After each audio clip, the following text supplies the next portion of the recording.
আলহামদুলিল্লাহ কাফা ওয়া সালামু আলা ইবাদিল্লাযিনা ইসতাফা আম্মা বা'দ ফাআউযু বিল্লাহি মিনাশ শাইতানির রাজীম বিসমিল্লাহির রাহমানির রাহিম আল-মাদ্রাসাতু Talimuddin inter garden Islamic academy মাদ্রাসা কর্তৃক আয়োজিত আজকে এই উদ্বোধনী অনুষ্ঠানে আমার সামনে উপস্থিত সম্মানিত অভিভাবক বিন্দু, জাতির মাথার মুকুট, আসাতিজা ইকরাম এবং বাংলার দূরদূরান্ত থেকে ছুটে আসা এক ঝাঁক এলেম প্রকৌশল ছাত্রী ভাই ও বোনেরা, সকলকে জানাই আমার অন্তঃস্থলকে এক গুচ্ছ লাল গোলাপের শুভেচ্ছা বা অভিনন্দন।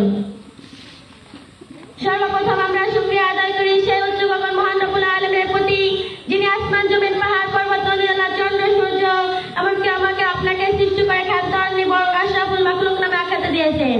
তার জন্য আমরা উচ্চ কণ্ঠে একবার জোরে বলে আলহামদুলিল্লাহ। বিশ্বের মানবতার দূত রহমতুল্লাহ আলামিন, যিনি জাহেলি যুগের পরিবর্তে স্বর্ণ যুগে রূপান্তরিত করিয়াছেন, তাই তার জন্য আমরা উচ্চ কণ্ঠে জোরে একবার দুরূদ শরীফ পাঠ করি সাল্লাল্লাহু আলাইহি ওয়াসাল্লাম। আজকে আমাকে তালিমুদ্দিন ছাত্রছাত্রী কাফেলার পক্ষ থেকে এমন একটি বিষয় দেওয়া হয়েছে, আর তা হলো ইসলামী রাষ্ট্রের প্রয়োজনীয়তা ও গুরুত্ব। প্রিয় বোনেরা, আমার উপযুক্ত বিষয়ে বোঝার সুবিধার্থে আমি আমার আলোচনাকে দুভাগে ভাগ করে নিচ্ছি। প্রথম নাম্বার ইসলামী রাষ্ট্রের গুরুত্ব, আর দ্বিতীয়টি ইসলাম অর্জনের পদ্ধতি।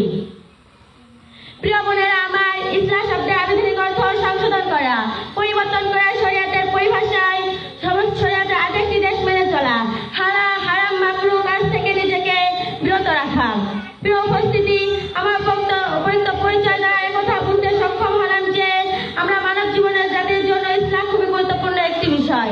মহান আল্লাহ তাআলা মানব জাতিকে সৃষ্টি করিয়াছেন, ভিন্ন অঙ্গ প্রত্যঙ্গ দান করিয়াছেন এবং প্রত্যেকটি অঙ্গ প্রত্যঙ্গ যার যার নিজ করণীয় কাজ করে।